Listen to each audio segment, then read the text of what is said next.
Hey y'all, it is around 8 a.m. I just woke up with the boys. Kevin's still inside. I know it's been a while since we have posted anything to YouTube. So we just wanted to give you a quick update, let everyone know how things are going, catch you up with what's going on with the animals, and let you in on some of the plans that we are working on. So let's go ahead and do that.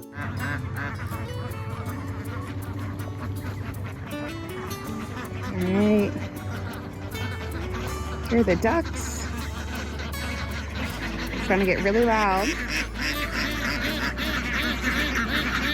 but they are about just over 2 months old now, and they have fully feathered out.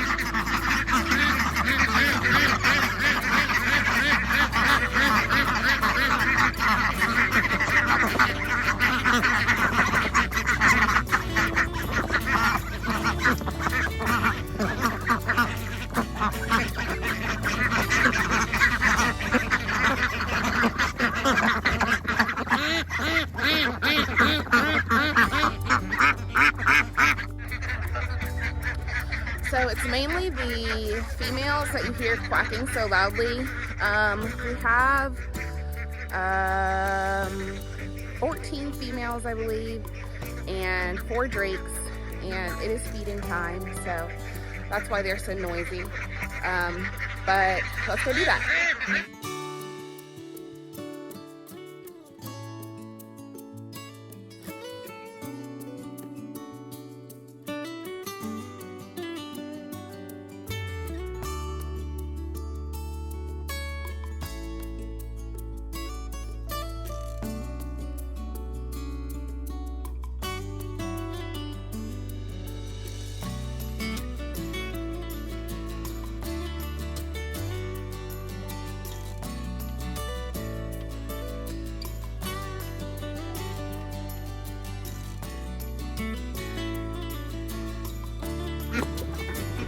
We did come back and add a sign to the quack shack, cut another hole for ventilation over here, and went ahead and added an omelet auto coop door. The ducklings will come in and out of this door.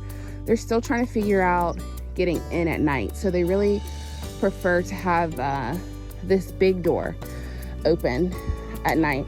But they will bring themselves to the coop at night and, you know, put themselves to bed. I just have to come out and shut the door. I'm hoping I can get them going through the auto door, and that'll be one less thing to worry about in the evening.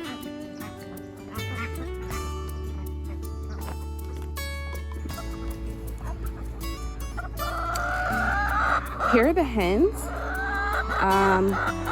Some of their combs and wattles are really starting to get just a bit brighter shade of red, so they are getting close to laying age. It is bare back here, as it is in a bunch of places out here still, because we are still trying to get this winter rye going, the fescue going. So we are thinking that, you know, temporarily these girls will be parked here until we can really get this grass figured out. And then as we figure out, you know, our grasses, begin to move them again, because once the Bermuda died off, everything really just became very, very bare. And so, yeah, that's the plan on our mobile chicken operation right now. They're going to be stationary until we can get the grass squared away. So I'm actually bringing them greens from the garden a couple of times a day. There's our, you know, there's always one. And this girl, black and white, along the back, we have been unable to catch her to clip her wings. So she flies in and out as she pleases and causes me all sorts of trouble.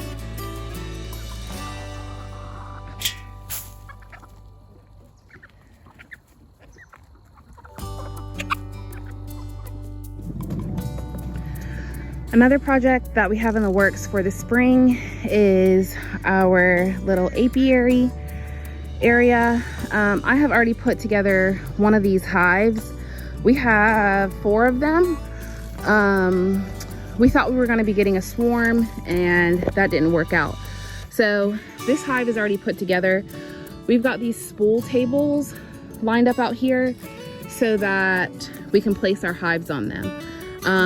It's higher up off of the ground than cinder blocks, or than we would usually stack cinder blocks, and that will help keep some of the humidity down. In the spring, we may come through and cut back some of this tall grass just around our tables, and some of our tables, like this one over here, still need to be leveled off across the bottom. I'm going to be planting some wildflowers and sheep fescue over here, and just kind of letting that spread over time. So I still have those seeds laid out, but I did want to let you guys in on the fact that we will be keeping honeybees. We will have honey eventually, and that's something that we're really looking forward to. Cedar does really well with all of the other animals. I don't have any problems with him, you know, chasing the chickens or trying to kill the chickens or the ducks. He pretty much, you know, he might have to receive a couple of corrections, but all in all, he does well. Okay, I am going to update you guys on the garden. You can see this solar charger behind me. We've actually put an electric fence around the entire orchard garden, so let me show you. Okay, so our primary reason in putting a fence around the garden was to keep deer out. So this fence is about 7 feet high. We've got 6 strands of electric run, and we're using a solar energizer. I painted these posts and clips black, and you know, we haven't had any issue with deer yet. We know they're out here. We see their footprints. The issue we're having currently is with our own, of course, our chickens. They will hop between these bottom 2 wires, which the space isn't that big, but they'll hop between them. They'll come in, they will eat the tops off of, you know, whatever they choose. And that really sets me back in the garden. So we are going to be running, I think, 36-inch chicken wire around the entire perimeter of this garden. So you can see the fencing and how it runs over against the service road, and the middle of the garden's kind of junky. We've been doing fires right there, and boys have been playing, but that's the electric fence system we have in place for the deer. Just a regular farm gate from Tractor Supply, and yeah, that's our fencing for now. Once we get the chicken wire run across the bottom, I think we'll be good. This is the middle of the garden, and I'm just going to take you and show you the left side and the right side. So what I have here is another space that I plan on using for planting. I am hoping to use this space for cut flowers. So I've got several of these throughout the garden now. This is the biggest one. And what I did here was laid down all the cardboard that I had, put some weed fabric on top, and put some mulch on top of that just to make sure that there was no light getting through. And in the spring, I will come through and make rows, add some composted animal bedding, and that's what I'm going to try to plant in. This soil, if you can see, is very sandy. So it's sandy, but if you go down a little ways, you can hit some, you know, fairly decent topsoil.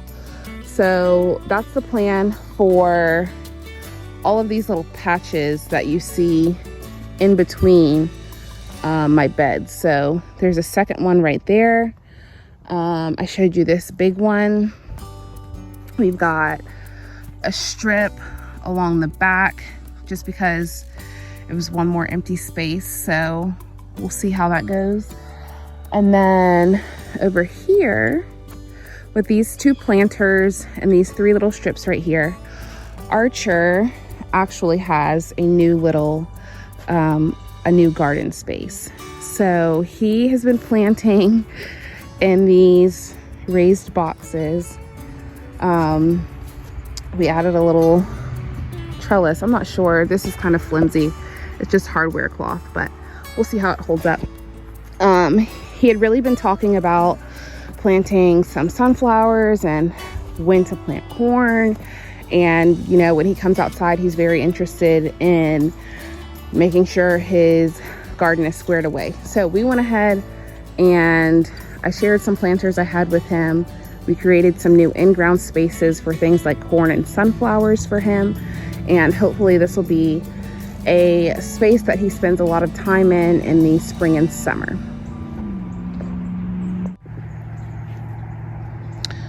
Okay, so on this side of the garden, I'm just going to take you through and let you see what's going on. Some of these beds, like this one right here in front of us, they are already planted.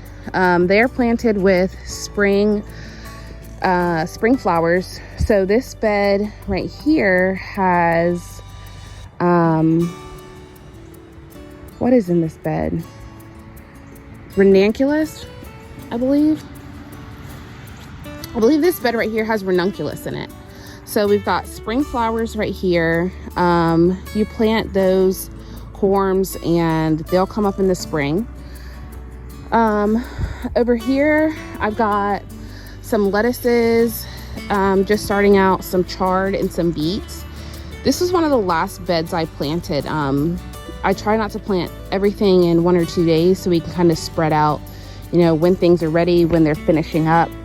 But I think this is Marvel of 4 Seasons lettuce. So we'll get kind of a speckled coloration to it. These are some beet tops, and then I've got some chard in here that's just starting to come up. So there's some yellow right there. Here's some pink right here.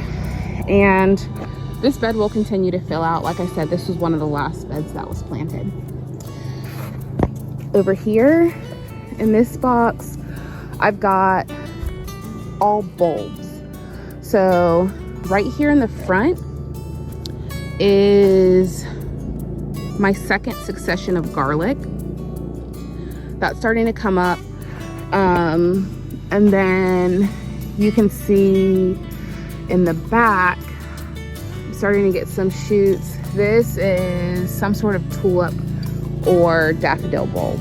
So there's garlic, tulips, and daffodils in this bed. And, you know, I have a lot of beds, so this could be a very lengthy video, but I'll just take you and show you the ones that are kind of filling out. So here's an example of, you know, what the chickens leave behind.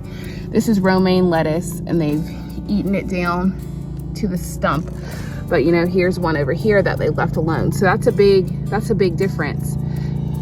When they come in and, you know, wipe everything out, I'm basically starting all over. But we've still got some red Russian kale coming up in this bed, and some recovering artichokes. The chickens got a hold of those too, but I have some on the other side that are in pretty good shape, so I'll show you those. Here's a box that's filling out pretty nicely. This is a combination of strawberries, garlic, and there's a little bit of cilantro in the middle. So these strawberries will overwinter fine, and they should start to bloom and put on fruit in the spring. This was one of the first beds that I planted. This is just a combination of different lettuces. Got some iceberg, some red leaf lettuce. I don't know if there's Marvel of 4 Seasons in here, but It's nice to come out. We've got some different colors. I picked off of this earlier in the week, and as you can see, it is back in full force.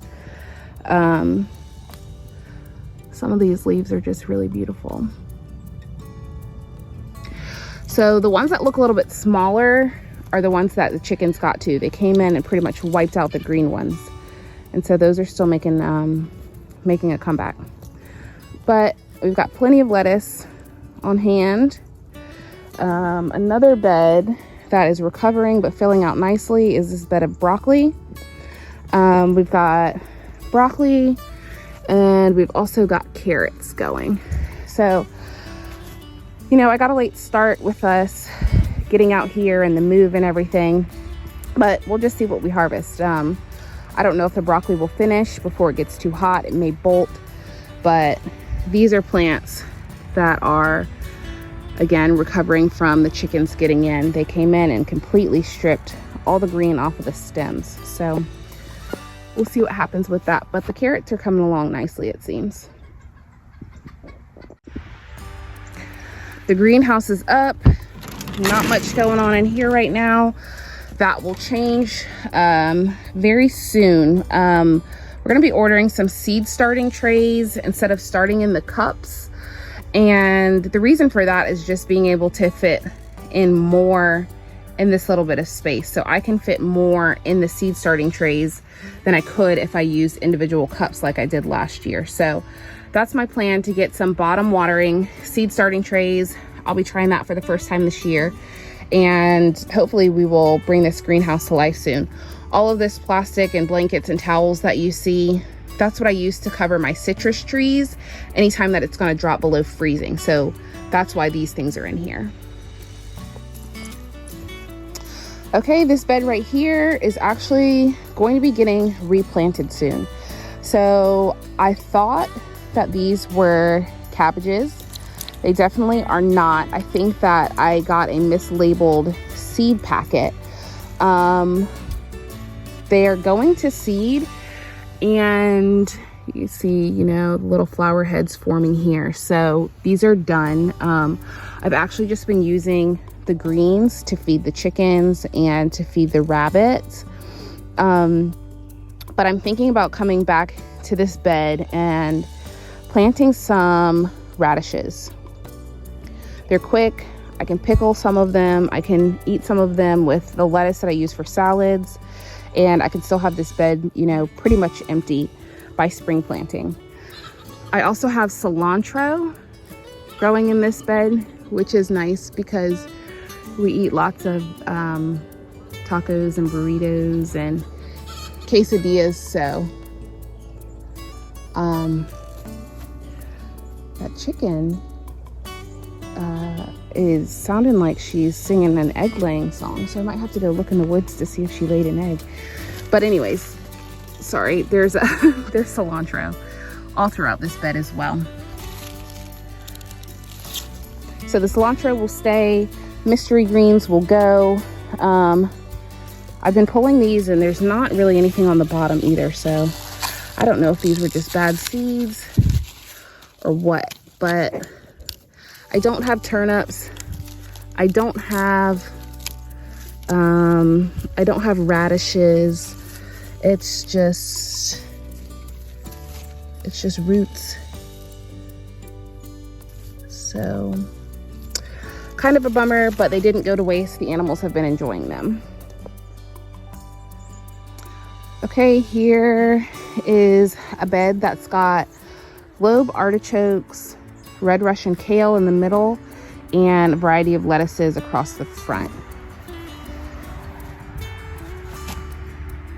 It's kind of overcast today, so the lighting isn't really great, but this is a bed that's doing really well.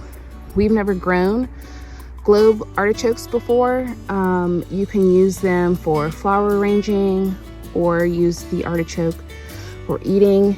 This is that artichoke plant. They're perennial. So I haven't decided what I'm going to do with them. I want to try and make some sort of spinach artichoke dip maybe, but we'll see.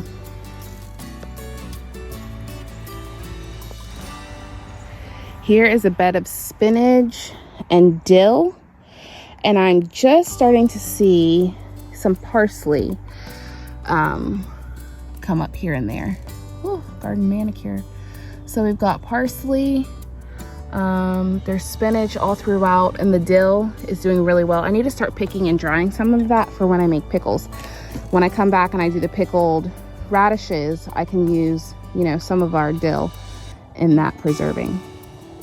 But spinach is one of my favorite things to grow in the fall and throughout the winter. It's very easy. It's very prolific. You get a lot off of it. Well, that's what prolific means. But yeah, it's one of my favorites. And this is the last bed that I'm going to show you today. Broccoli. I believe there are carrots in the bottom of this bed as well. And it's doing really nice. So these are the extra plants that I took out of the first broccoli bed and transplanted into this bed for seed saving, or broccoli for freezing, or, you know, whatever I need it for, really. I just didn't want this bed to sit empty, and I didn't want to waste those seedlings. So no heads on our broccoli yet. We got a late start, but I'm hopeful that we will get some broccoli. The fruit trees that keep their leaves all year are looking good. The deciduous trees that lose their leaves have lost them. Sloquat looks nice. There's lots in, you know, the orchard section of this garden, so I won't show you everything, but let's see. I think the one thing that I'm looking forward to right now is kumquats off of this tree right here.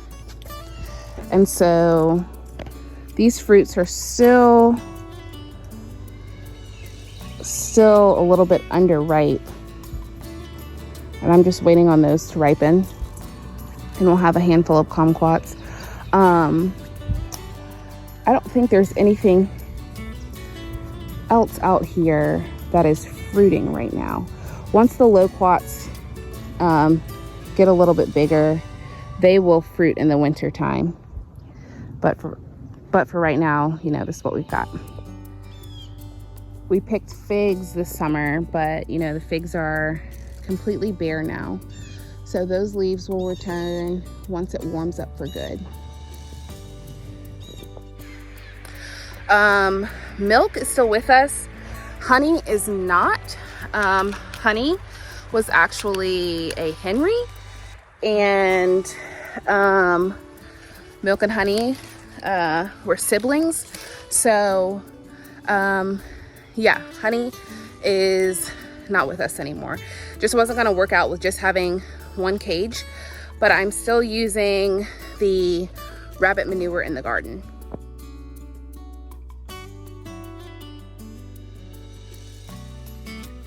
Some other things that I've planted in the meantime that we're not going to see for a while are horseradish, sugar cane. Our banana plants have died back, but we've got those in the garden. And like I said, tulips, daffodils, ranunculus. That word always stumps me. Ranunculus. Anyways, we planted some of those too. So that's what's going on in the garden. I have started planning for the spring, and you know, deciding which varieties of what I'm going to try this year. We have started planning for our house build, which is really exciting, and hopefully that will start shortly after the new year.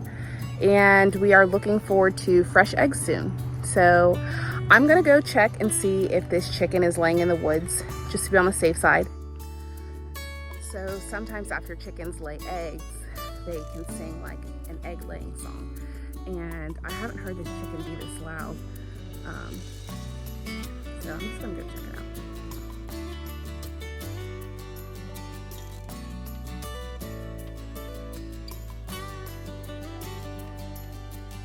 Okay, well, no eggs yet. If she is laying in the woods, I haven't found her nest yet, so I am going to wrap this video up and we will see you guys soon. Bye.